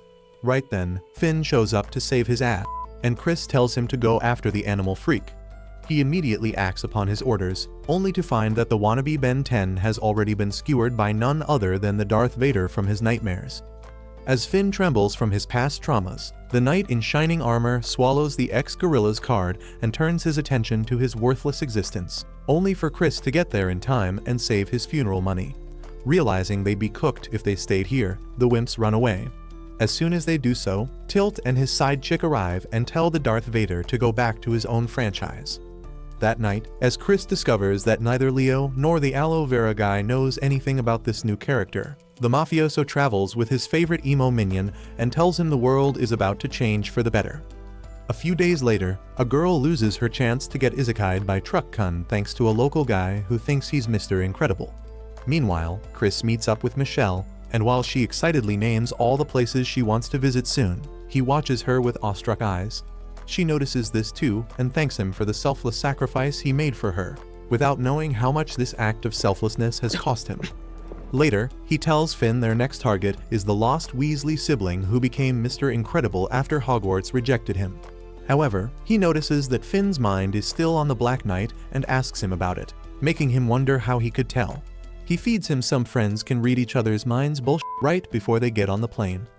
Meanwhile, Sugar's stinky ass obsesses over the one who bombed them at the Klondike Mansion, Iris, and discovers that this person is already dead. With this, she swears to become vengeance itself and uncover this mystery. On the other hand, Finn and Chris land in the capital for their honeymoon, and Chris mansplains the history of their country and how one boy used the power of all 52 cards to defend it against invaders and became the first king. Right then, they find a chick being picked up on by some ugly, disgusting dude, and Finn and Chris end up quarreling over who'd clap her first instead of helping, only for Mr. Incredible to rescue her and turn the idiot into a mummy. Chris is pissed to see that someone outrises him so much and tries to tell him he knows his little cheat trick, only for him to confuse both Chris and his sidekick for fans and leave after shaking their hands. Meanwhile, the crackhead Elsa tries to impress Theodore with the Red Labyrinth, a product of his cards ability where he keeps the cards, and the two gaslight themselves into believing they are collecting all of them like Pokémons for the sake of world peace. Back in the capital, while Finn and Chris try to look for the superhero knockoff separately, the latter gets another reminder of how shitty his health is, only for the onesie guy to show up. Chris tells him to hand him the card and is outraged to hear this wannabe doesn't remember his beautiful face. With this, he activates his ass pull too, and upon seeing this, Weasley assumes he's just a superfan who wants to become the next Superman and tells him he needs to wear his undies over a super tight onesie if he wants to become one. At the same time, Finn finds a shady guy in a robe and decides it's a good idea to make him his tour guide. As his dumbass goes on and on with the story about Lala, their so-called god is all bullshit. The suspicious person turns to him and says if he believes in the cards, he must believe in Lala too. He further mentions how the myth that the king used the cards to save them is completely false, since the ones who used them were the knights. On the other hand, Mr. Incredible plays around with Chris, and when he tells him to quietly hand over the card to him, he tells him he is the chosen one by Lala and will be using it to save others. Just then, his skills are put to the test when a temple catches fire nearby, and he rushes in to play the hero, with Chris following behind. Meanwhile, the guy in the robe tells Finn the knights swore a blood oath to stay loyal to the king and, in exchange, received the power of the cards, something that was changed in the fairy tale version, which makes him wonder why. However, right before he unveils the entire plot twist, this guy vanishes, and Finn ends up meeting with the rest of the gang. They all learn about the fire and rush to the cathedral, while Chris helps the onesie guy over there. However, just when he thinks his job is done, the ground splits open, making him realize he needs to cut down on his sugary milkshakes. Finn rushes in to help him immediately and finds him all bloody and gory, almost on the verge of death. Moreover, the gang also discovers his wounds aren't healing anymore, and Finn has no choice but to beg the superhero to help his best friend. As soon as he rushes him to the hospital, High Card shows their true traitor colors, and BJ uses his vines to capture him. On the other hand, Tilt and his side chick discuss how the Dark Knight has calmed down after being fed more cards, while Finn realizes that Chris's card is malfunctioning because of the X-hand. He later wakes up in a hospital, and the poker gang discovers that he's suspiciously showing the same symptoms as his sister, which makes them wonder how so, even though he has the immortality card. With his secret out, Chris dumps Finn once again and hands him his card, while the poor loser asks him whether he'll come back once he's all better. Later, Leo gets summoned by his daddy dear, and even though Finn demands to come along, knowing full well that this loser will only get Chris fired, the Nepo baby tells him to leave this to his leader. However, Finn knows better than that and follows after him in Chris's car, which he steals with the help of Bernard. Meanwhile, Theodore's personal princess tries to thrash Chris for using the X-hand, which pisses Leo off, and he finally turns to his father, asking him whether he thinks it's wrong to save the one you love too. This stuck-up bastard says that, except for the rules he created, everything else is worthless, and tells Leo to fire Chris if he doesn't want to lose his pocket money. Leo agrees to this, but states that he isn't doing this to please his constipated ass anymore, but only because he thinks it's best for Chris. He also goes on to yap about how he doesn't understand the concept of love, which shows in how he treats his son. Meanwhile, Finn arrives at the Pinnacle Turf and tries to rizz up the receptionist into letting him see the president without an appointment. But she tells him she'd rather get clapped by a running train than his ugly ass. Right then, Zenon walks in with all his edgy Giga Chad aura, and instead of yapping like Finn, he gets right down to business and unveils that he's a Klondike top dog. With this, he uses his $2 nail acrylics to wreak havoc, which Finn barely survives. After activating his third-grade machine gun, he follows after him, only to realize he will need to take the stairs. Meanwhile, this emo loser greets Theodore and his fancy Cinderella upstairs, and before the JoJo ripoff can reveal his power, he uses his fancy nails to bring the ceiling down once again. Despite Leo getting crushed under the rubble, Theodore helps out Owen first to win the Father of the Year award. He then asks him to lead him to the cards they've collected so far, as it's no longer safe with the enemy lurking around so close by and his life being at stake. This idiot leads him to the Red Labyrinth, only to realize he's been tricked by Zenon, who, on top of being a big, fat shithead, is a pro-conman. On the other hand, as Finn finally makes it to the top floor, he finds Leo there, and the two end up fighting over whether they are being pressed down with rubble or burned with fire. Right then, VJ arrives, who has realized that Zenon's ability is hallucinations via sound manipulation, and he bursts their bubble, only to make them look like absolute idiots. At the same time, as soon as Theodore breaks free from the spell, he gets kidnapped by the Godfather. On the other hand, just as VJ is about to tell Wendy's dumbass about Zenon's ability, the emo bastard pops up and shows her a zombie apocalypse, making her unsheath her sword. This guy had planned on using the picture of her dead comrades to emotionally manipulate her. However, as Love P takes over, she gladly slices through those corpses and simps after Zenon's fresh and juicy emo meat. This loser barely saves his sorry ass via the rooftop, only to find the rest of the Justice League up there. However, just as they deliver a speech about how they'll smoke his loser cheeks, Love P shows up and starts smoking them one by one instead. Zenon tries to escape in his chopper while this happens, only for the Queen of Sadism to chop its propeller. As this emo prince realizes just how fucked he is, Love P slices through his hand-me-down hat and tells him his style is a little too shitty for an aspiring TikTok model. After this, she continues to carve up the entire building and Zenon barely saves himself from it. Eventually, Bernard shows up and Princess catches Finn, after which he unveils his card, which gives him an uninspiring shield. Just as Finn becomes his biggest fan in the world, Love P grits her teeth and attacks him, only for him to knock her out. On the downside, this whole ordeal gets caught by a TV news chopper and broadcast live. Following this, High Card gets disbanded, and with Theodore still as Ban's captive, everyone else focuses more on their private lives, including Finn, who spends his days with his sugar daddy at the construction site of the orphanage. Later, since he has nothing better to do than to rot by himself, just like you single losers, he heads to the Pinnacle showroom, where Bernard makes him a cup of tea. However, their evening calm is instantly ruined when King's rainbow ass shows up in all its glory. Meanwhile, Sugar, who is also rotting away all by herself, gets startled by Young's sudden appearance and later asks him about a picture she found with him, Theodore, and Ban. Just as this reminds him of his old gangster days, King claims that he and the JoJo Prince were an item back in the day, but Bernard disagrees. He states that even though King always considered them eternal rivals, to Theodore, he was nothing more than a clingy fanboy, which went on with Theodore ignoring the hell out of him and King following him around like a lost puppy until Ban Klondike walked into Theodore's life. They met at a party hosted by Ban's politician father, where he was trying to rizz up a girl so he could rise up in his list of favorites. However, the girl wasn't impressed by his fuckboy aura and turned him down, only to embarrass him in front of Theodore. He tried to play it cool by bragging about his father's name and how he was the next in line to avail all the greedy moneymongers and bootlickers, only for the bona fide Sigma to tell him he and his bullshit didn't interest him in the least. Just then, a blast got their attention, and as soon as Theodore barged into the crime scene, he found a masked man holding a woman hostage. However, he activated his magic eyes to see through his plans and realized he was a card user. Just as he told him to hand his card over to him, a young arrived and sabotaged his plan.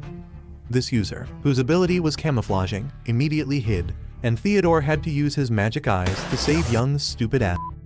He then told him to shoot where he said so, and like a good dog, he immediately followed, successfully cornering the thief. With no cards left to play, the idiot pointed his gun at the hostage woman and threatened to shoot her. But Theodore could care less about one ugly chick and told the policeman to shoot, only for Ban to show up. He used his ground warping ability to finally capture the thief, only for Theodore to demand he return his card to him instead of thanking him. Ban claimed it was his card to use as he pleased, which went against his rules, ones that the mafioso could care less about. Right then, Bernard showed up and suggested that Ban join their little crime-fighting gang instead and helped collect these cards instead, an offer he immediately took up. Following this, these two became partners in crime and drinking buddies, and Young joined them later too, after striking an information-exchanging deal, completing their Powerpuff trio. Meanwhile, King just watched them from afar like a pick-me fangirl. Back in the present, Ban brings Theodore to the same place where they fell apart and reminds him of how his eyes, which seemed to see through everything, couldn't see through his despair. On the other hand, as soon as King leaves the showroom after being awarded the most rejected side chick honor, Finn is reminded of his own best friend, Chris, and heads straight to the hospital. He then uses his talk no jutsu on him once more, reminding him how he'll always be waiting for him to return to the Pinnacle showroom, and leaves him his card and some seeds to sow in the orphanage garden. Meanwhile, the star-crossed best friends talk under the moonlight about how the cards stolen from the Red Labyrinth are in the custody of San Galgono, the one who might be able to slay the Joker. Theodore is stunned to know that Ban is aware of this secret, and he grins, revealing that he's also aware that the king had planned on using the Joker card to slay the connection between the poker cards and its players on the coronation day, which is why he'll do the opposite and slay the Joker instead. After hearing all his far-fetched bullshit, the JoJo ripoff finally asks the gangster what his ultimate goal is, only to hear that he just wants to use his card as freely as possible after being denied the right to do so on the day of their breakup. While all of this is going on with Theodore, his try-hard son finally gets a taste of a boring, mediocre life, which still involves him attending an Auron high school ripoff. There, he tries his best to ignore the meat riders who only want to suck up to him because of his connections and money and avoids stalkers who photograph him for clout. The only one he sometimes talks to is the infirmary nurse, and he spends the rest of his time cursing his powerlessness and Theodore's kidnapping. This changes when one of his superfan, Francois, finally decides to show up before him and try very hard to lick his boots, only for Leo to completely shut him out, thanks to his shitty social skills. However, this Delulu guy begins to imagine a future with Leo following this, and even drags him to a darkroom for their first ever date. Surprisingly, this sweeps him off of his feet, and after getting a bunch of free photographs and realizing he can just pursue modeling if becoming daddy's favorite son doesn't work, he warms up to Francois, only to get hit with a cough attack soon after. He visits the infirmary later, only to learn it's a viral infection, and gets lectured by the nurse for not sleeping enough. However, being the tough jock that he is, he ignores his free therapy and doesn't reveal that he's been having nightmares that keep him awake. As his condition continues to worsen, one evening, he comes across some wannabe baddies who are bullying Francois for being a poor scholarship student. However, as soon as Leo shows them his rich boy aura, these wimps leave the poor guy alone. Following this, he finally opens his heart to Francois, and the two become best buddies, until one day, Leo dies. However, like every plot armor-clad hero, the power of flashbacks resurrects him, and he finds that Francois took care of him when he was out. Seeing this, he channels his inner rom-com heroine with trust issues and asks why he's going to such lengths for him, only to learn it's because Francois believes both of them are lonely because of their daddy issues. Though it pisses him off a bit, he stays quiet as his ex-stalker promises to stay with him forever, no matter what. Over the following few days, Leo's condition worsens, and some clout chaser warns him about Francois and his intentions, revealing that he's been asking around about him lately. This triggers Leo's PTSD, so the next time he sees this poor guy, he throws a tantrum and breaks his camera, damaging his already broke bank account. He then accuses him of being a player who's after his card or a pick-me bootlicker who's after his money. After this, he dumps him and leaves the room, reminding himself that with his non-existent Riz, he'll never be able to clap somebody loyal. He later freezes in the cold, thinking about that one time during his childhood when he walked with his father, talking about poker, his favorite topic, only to be left behind by his deadbeat ass when he fell. It hurts him because all he's ever wanted was to be a good son to him, something he couldn't do, even after trying his whole life. Just as his remaining life leaves this poor boy, the infirmary nurse shows up and reveals that he's been a Klondike player sent to unalive him all along. This holy mother of plot twists reveals that his ability sucks the life out of a target if he talks to them for 13 days straight. With only 5 minutes left of the 13th day, this loser bids the Nepo baby farewell, only for VJ to show up with his vegan tentacles and beat the crap out of him right before the clock hits 12. Later, as VJ reclaims his spot as Leo's best buddy, Francois shows up, scared shitless of his grapevines, and lashes out about how he doesn't belong with an overpowered gangster like Leo. However, now that he has VJ, Leo could care less about his broke ugly ass, and sleeps tight against his shoulder. While VJ is babysitting this million-dollar baby, Wendy goes through a midlife crisis as she blames herself for the fall of High Card and swears she'd never summon Love P ever again. However, since peace was never an option, Chelsea knocks at her door one morning with a chick she randomly adopted and seeks Wendy's help to keep her safe from the police, as she's a player too. Wendy hands her the car keys and refuses to leave her safe haven. But since Chelsea's ears work even less than her dumb brain, she packs up her stuff anyway and tells her to man up instead of crying like a weakling. Following this, they take a trip down the road with the kid in the back seat, only to be stopped at a police checkpoint. These losers recognize the girl from the most wanted criminal list, but before they can capture her, Chelsea fuels up their bromance, and the girl gang escapes in their getaway car. They later stop by at a burger joint, and while Chelsea leaves the Katana princess in charge of the payment, she argues that her jobless existence can't afford a chip right now. While this is happening, the girl goes to fetch some water, only to accidentally dump it on a short-tempered musclehead. This guy immediately throws a tantrum about how kids should be disciplined since his mom forgot to discipline his arrogant ass, and tries to hit the poor girl, only for Wendy to kick him in the nuts and teach him the lesson of a lifetime. However, this ordeal still reminds the girl of her abusive guardian, and she doesn't calm down until Chelsea tells her to always yell for help so that even if a weak as hell bitch like her can't help her, a macho such as Wendy can always show up. Meanwhile, Tilt infiltrates the royal palace to find the Joker card, along with all the cards in his possession, only for his outdated health insurance to bite him in the back. Just when he's at his weakest, Young shows up with his mini-minion army and captures him, only to realize it was his side chick all along. On the other hand, while the little girl sleeps at night, she's reminded of how her ability to take away the life of whoever she hates unalived her guardian after he abused her for the umpteenth time and feels guilty about it. Since Wendy also carries her fair share of guilt at the moment, she follows her when she goes out for some fresh air. They talk about how Wendy feels weak because she was cursed with a card so powerful that she can't control it, and the girl confides in her about how she unalived her guardian despite not wanting to, simply because she couldn't control her ability. After this free therapy session, the girlies promise to grow strong together while Chelsea eavesdrops on their entire conversation. The next morning, after enjoying a spontaneous shopping spree and a free feast out of Wendy's loaded pockets, the girls head to a gas station, only to get attacked by a modern-day Medusa from the Klondike family, who is unsurprisingly after Wendy's card. Initially, this bitch tries to play a gender-bent Shikamaru with her handy shadows and goes after the defenseless kid. When Wendy tries to play the superhero, thinking she can out-riz this baddie, her shadows swallow her whole. The little girl desperately tries to save her, but to no avail. However, when all else fails, she summons her inner demon, and after all that big-mouthed talk, Love P quickly saves her loser ass. Being the queen of destruction, she sets the entire place on fire, and the wannabe Medusa takes off her coat, hoping for fan service to save her from getting cooked. However, Love P gives zero shit about it and slices through her neck. With her rekindled relationship with Wendy, she promises the little girl she'll come to her rescue whenever she's in a pinch, only for police cars to ruin their chance at becoming best friends. As Chelsea and the kid leave, Wendy stays behind to make sure Miss Medusa gets captured, only for Sugar to refuse to buy her bullshit and capture her as well.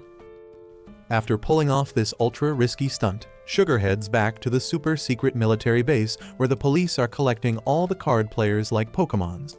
Some fancy Cinderella guy brings her a pack of cigarettes from Young, while the man himself heads in to make a risky bargain with the Damsel King. On the other hand, High Card celebrates their reunion in such weird circumstances, and while the boys tease Wendy about the extra weight on her peaches and Leo about his non-existent love life, they miss Chris, who is still at the hospital. At the same time, Tilt and Xenon discuss Burst, the Pinkette side chick, and her dumb ass move on the King's beloved Joker card. As Tilt recalls that she only did it because he couldn't move a finger with his expiring health insurance and feels guilty about it, Xenon wonders what they'll feed San Galgono now that the cards have been stolen by the police. Back inside the makeshift prison, Leo reassures everyone that they'll be released as soon as the stupid police learn not to mess with the big boys. But Sugar, who has been eavesdropping like a nosy bitch, states that those days are long gone and the era of the police is starting. At the same time, Young tricks the King with an empty card holder and demands to learn the truth about the cards and the job of collecting them in exchange for the collection.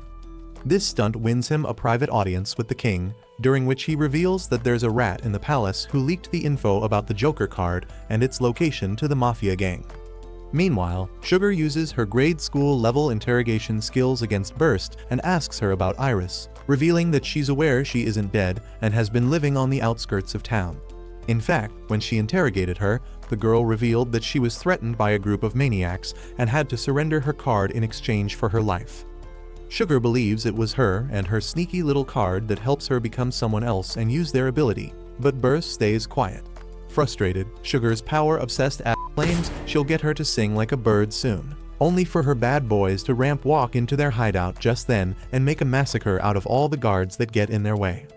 Just as Xenon's expensive acrylics put everyone into their worst nightmares, Burst jumps out of her chair and teaches the arrogant bitch a lesson.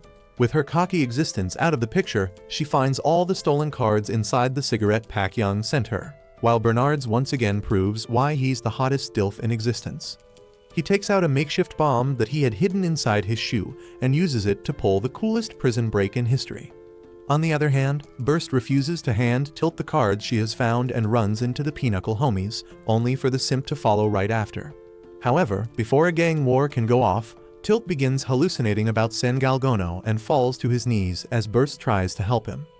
However, since he's more of a card magnet than a chick magnet, he pushes her away as all the cards begin to stick to him, and the King of Spades wins, which is San Galgono's card. As he goes through his Winx Club transformation, Burst begins to panic and refuses to hand him any more cards. However, she soon realizes that her boyfriend is a lost cause and plays her trump card, the X-Hand, to save him. In exchange for her life, she tries to bring him back, only for her nose period to get in the way.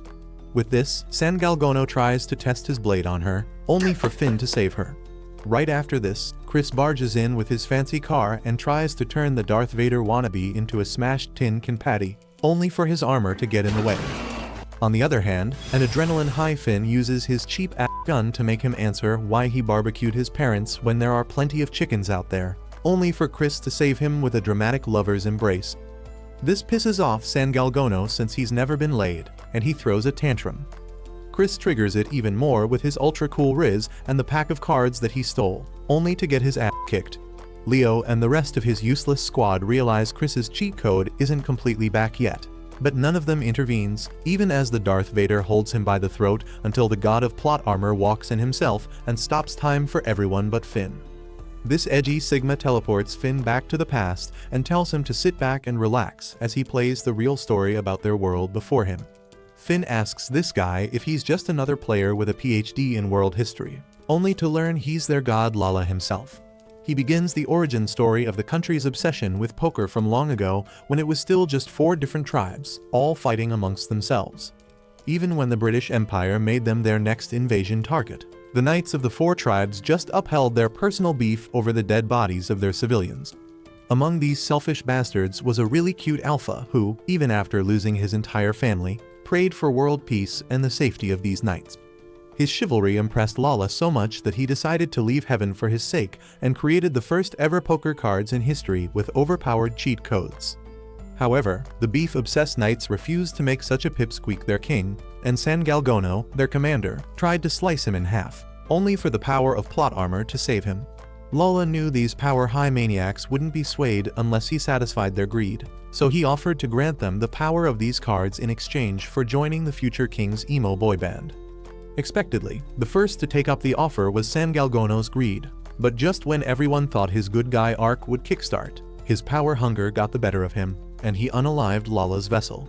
After this, he imprisoned the poor king and decided he was better suited to be the ruler. However, his scheme was halted when Finn's ancestor, with the two of spades, barged in with his ancient handgun and challenged him to a duel. Obviously, this weakling lost to San Galgono's thick plot armor, but his noble sacrifice awakened some shame in the rest of the knights. Thanks to this, they took a stand against the Darth Vader wannabe and released their king, who beheaded the rebel later, only for his vengeful spirit to possess his card. Eventually, all the other users died too, and their spirits were passed on to the next generation. On the other hand, for many years, the king ruled the kingdom peacefully until it was time for him to meet his end. On his deathbed, Lala came to see him and asked him to unalive him with his own hands as a final act of mercy and put an end to all the bullshit that came with the cards. However, by this point, the king was just as obsessed with poker as anyone else and gaslighted him into believing that the only reason why San Galgono went rogue was that he didn't have enough power over him and not because the cards were too overpowered for weak-ass humans to wield. On his request, he created a 53rd card, the Joker, with the power to sever the connection between all the other cards and their users, essentially leaving them useless. After this, the cards were kept hidden within the royal palace for years on end, until the Lords of Plot Twist set San Galgono's spirit free. His existence alone spread so much sorrow in the world that the cards automatically left the confinement within the palace and sought their new players, whom the greedy Darth Vader eventually unalived so he could consume all the cards. His power high later brought him to the palace to slay the Joker card, which he once again failed at, and the cycle of his curse continued. According to Lala, even though the players in the past were mere weaklings, the ones nowadays are strong enough to destroy the Joker if needed, which is why the world is on the verge of chaos. He then yaps about how foolish humans and their obsession with power are when it only ever makes them more miserable in the end. When his sob story ends, Lala plays the victim and asks Finn to end his misery and erase all the cards from existence by unaliving him, saving both Chris and Tilt from San Galgono's blade and vengeance, but most of all, himself from all the traumas he's seen since childhood. This pisses him off, and Finn tells him it's because of his ugly bangs that he can't see how happy his card has made him throughout his life, as it has been his only friend from the beginning. After shoving his wannabe god ball back into his body, he convinces Lala with his talk no jutsu that he'd save everyone from their misery with the power of love, and Lala only sighs, realizing that he's fallen prey to his protagonist aura too. Reverting to the present, Finn shoots a bullet at San Galgono's sword, triggering his PTSD from the past, and saves Chris.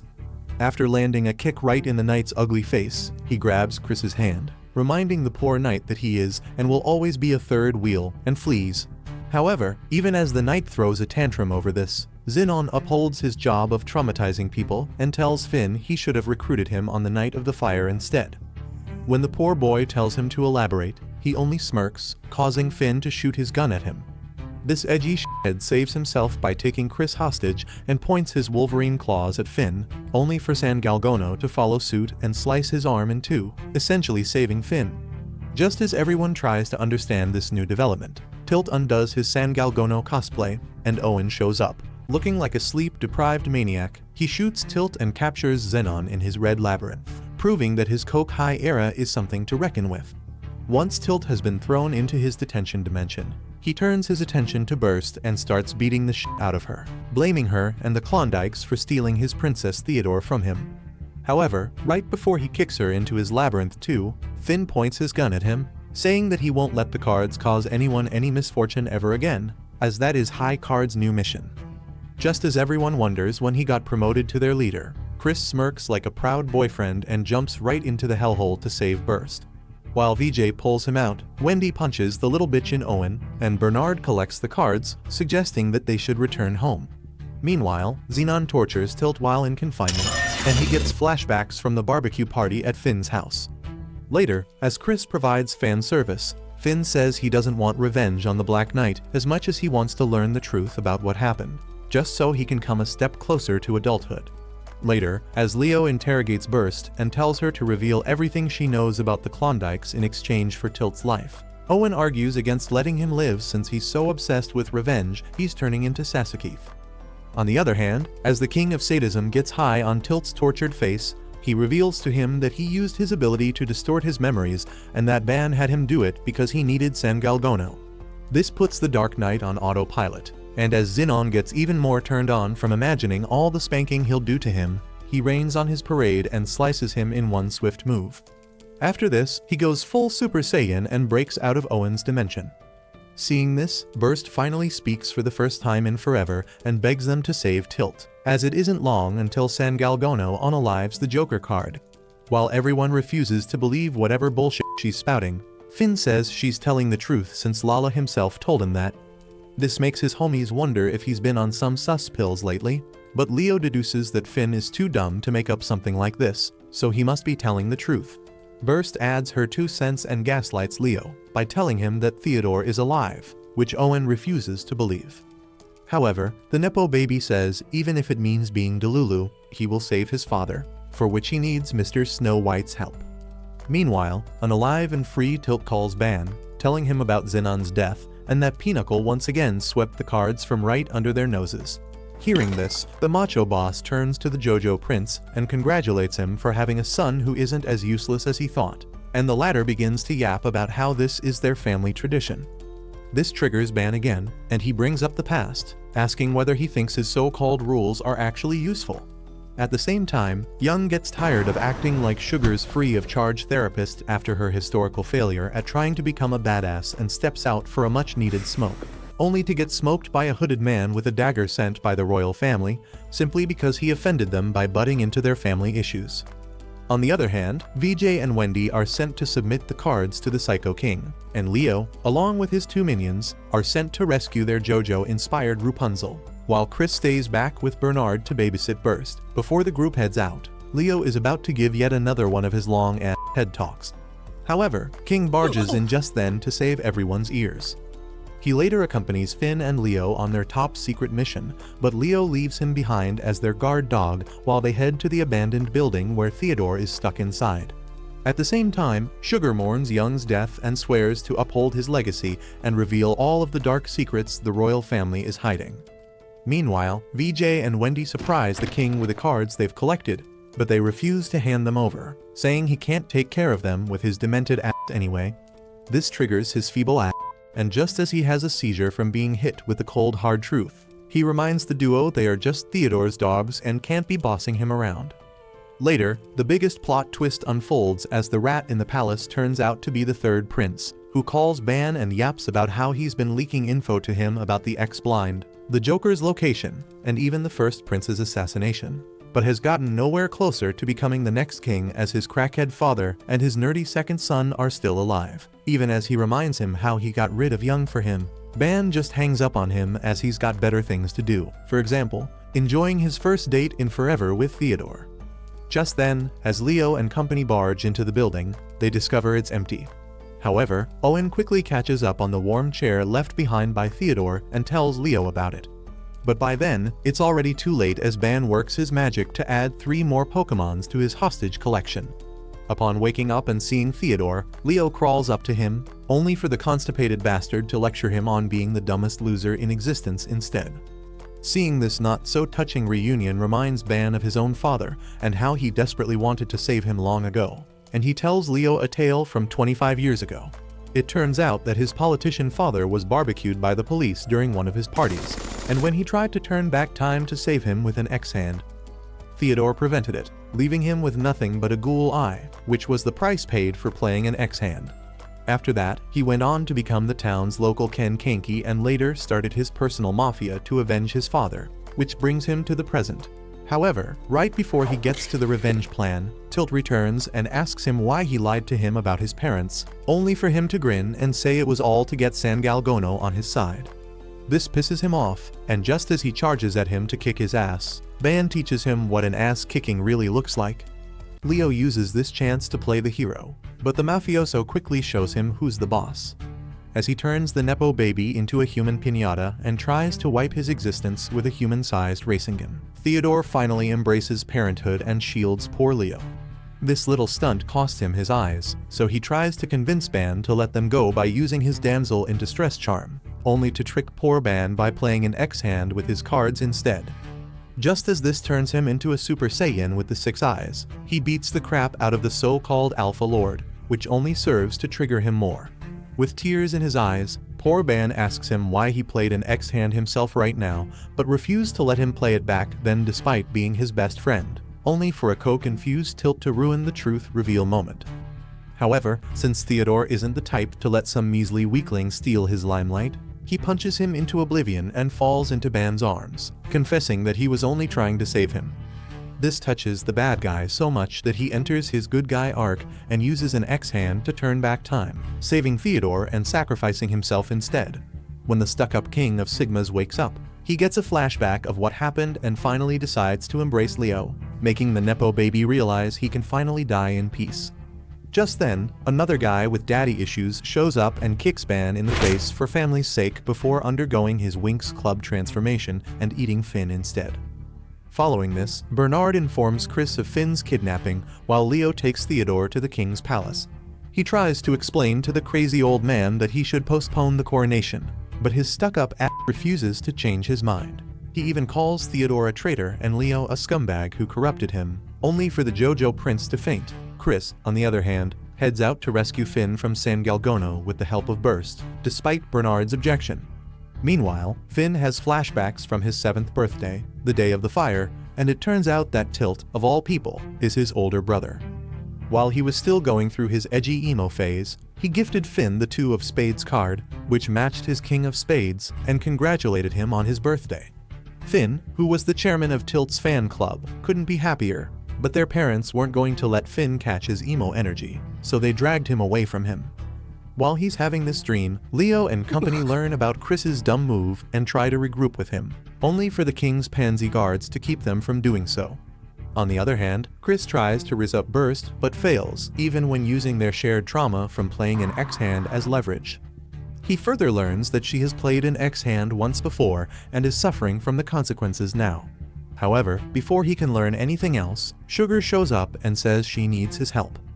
Meanwhile, Finn's dream continues as younger and fancier Ban and Xenon visit his parents' house, and Tilt hides him in the closet before confronting them, only to discover they have knocked off their mother and are after their father. Once Ban's magic hands turn him into dead meat too, he tells Tilt to return the cards he stole at once, only to trigger San Galgono to take over. Later, when Finn escaped the closet once the house was set on fire, he found San Galgono, who pointed his sword at him, making him piss his pants. However, in reality, he meant to threaten the bad boys instead, so they wouldn't harm Finn.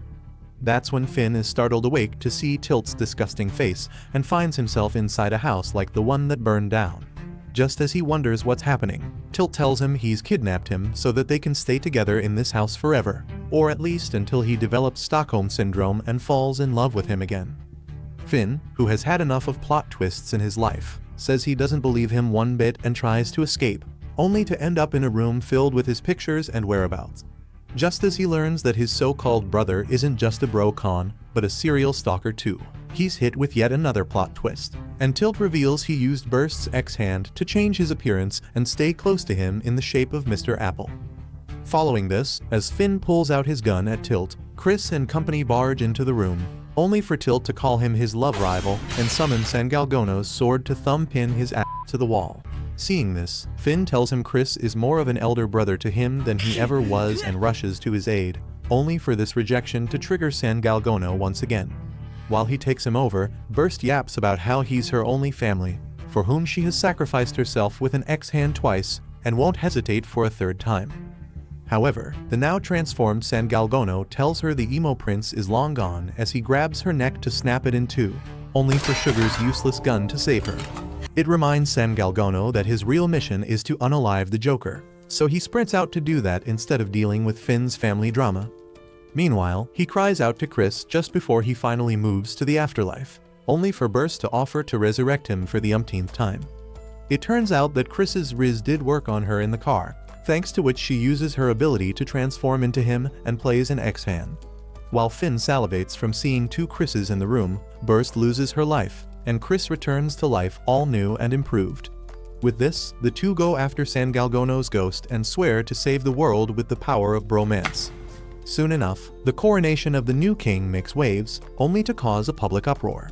It turns out that the people who once worshipped their dear monarch are finally speaking up against this king culture simply because the recent CES events have caused them to doubt his intentions. Meanwhile, as the self-proclaimed Justice League gets ready for some action, San Galgono shows up at the palace and starts his barbecue plan, starting with the side characters on guard. Right then, Wendy shows up to stalk him while VJ deals with the protesters. Leo, on the other hand, yaps about their job description once again, which has been updated to saving people from the misfortune caused by the cards, not just stealing the poker game itself.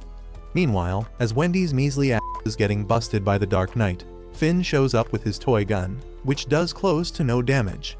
Seeing that his buddy is in trouble, Chris takes over the ass-kicking and smashes the wannabe Darth Vader with his car before making a Riz-amped entrance. However, all his Riz turns to dust when the Dark Knight rises once again, along with Chris's $1 million car, which has been reduced to ashes. Seeing that there is good as cooked, Wendy summons the hotter version of herself with better hair dye and plastic surgery. As soon as Love P shows up, she kicks the badass San Galgono in the nuts and knocks his god complex out of him. However, just as the party is getting started, the useless royal military shoots a bunch of missiles at the Darth Vader knockoff, only to miss the mark and get smoked later. At the same time, Theodore heads to the new Prince Charming's coronation ceremony and ruins it, arguing that it needs to stop right away as San Galgono is right out the door. When the constipated prince still refuses to change his mind, Leo decides that he's had enough of his bullshit and summons his $1 million machine gun, telling him he either listens to his father right now or gets turned into Swiss cheese. Meanwhile, the king performs his voodoo ritual downstairs, and the Darth Vader wannabe smokes some side characters, only for Chris and Finn to rain on his parade. They try to use Plan A against him, good old emotional manipulation. However, just when they think the talk no jutsu is working, some dimwit shoots a rocket at the Dark Knight, unaliving whatever conscience was left of Tilt. After this, these weaklings open fire on the poor bloodthirsty guy, only to get busted with a single swing of his Walmart sword, as the big guy makes it to the basement. Chris barely saves his buddy and helps him up, and they switch to Plan B. In the meantime, the third prince finally embraces his inner baddie and jumps on top of his older brother with a dagger in his hand, revealing he's the one who unalived the first prince and the smart-ass young. He further boasts how he's about to become the next big thing after blaming San Galgono for his brother's future unaliving, only to get some sense knocked into his head by none other than Sugar. This loser with a god complex tells her she isn't shit compared to his high and mighty standing, but Sugar kicks capitalism right in the nuts and shoves the gun right in his ugly face, making the pansy piss his pants. Eventually, she arrests him because she's too much of a wimp herself to pull the trigger while the big boss makes it to the king's little wonderland. However, when he attacks the old bum, the Joker card protects him with its bulletproof plot armor. Finn and Chris follow right after, but the latter gets turned into a human fish immediately, while Finn tries to argue with the King of Stubbornness, but it's all in vain since he thinks his plot armor will save him no matter what. Thankfully, he quickly learns that he's just some useless side character as San Galgono breaks through his shield, after which Finn's talk no jutsu works on him, and he flees. However, since Finn is the king of all scammers, it turns out that he replaced the real Joker card with a fake when telling the old hag to run, and he uses it as bait to play a cat and mouse game with the poor knight. It goes well for the first few seconds, but once the dollar store Darth Vader is busted, he sticks to his one final move. Using a third-grade version of Hollow Purple, he devoids Chris of one of his arms and makes a hole in the ceiling, after which he captures Finn and tries to swallow him whole. Chris, on the other hand, isn't ready to let anyone else eat his boyfriend, so he baits the dumb meathead with a bunch of cards that Burst left them with and ends up getting eaten instead. However, it turns out that this was plan B all along, and Chris uses his skillful hands to pull the San Galgono card off of his sticky insides, stripping Tilt of his Halloween costume. Following this, Tilt turns into the king of fan service, which instantly makes him a simp magnet for San Galgono again. However, this transformation doesn't succeed as Finn shoots him in the head, after yapping about how he really wishes he could have saved his dear brother. This brings him to the land of flashbacks in which he tearfully bids Tilt goodbye as he's taken away by Lala. Later, Finn wakes up surrounded by his newfound family, and Chris pats his head, promising to be a good replacement. Right then, Finn realizes it's already his birthday, and as his birthday gift this year, Tilt left him his card. Following this chain of events, the royal family frames the Klondike Mafia for the raid on the palace, but it backfires as Sugar leaks the third prince's involvement with the ongoing chaos to the media. This threatens to bring an end to the Psycho King's rule, but Pinochle could care less about this as their job description has updated their role to the town's local justice league instead of the king's personal shit cleaners. This brings us to the end of Finn's adventures as a professional cheek kisser. Thanks for sticking around until the end, you absolute legend. Comment nice bromance down below to let us know you enjoyed it. Like, subscribe, and click on the screen to watch some of our other exciting videos. Until next time, stay awesome, stay AniGeek.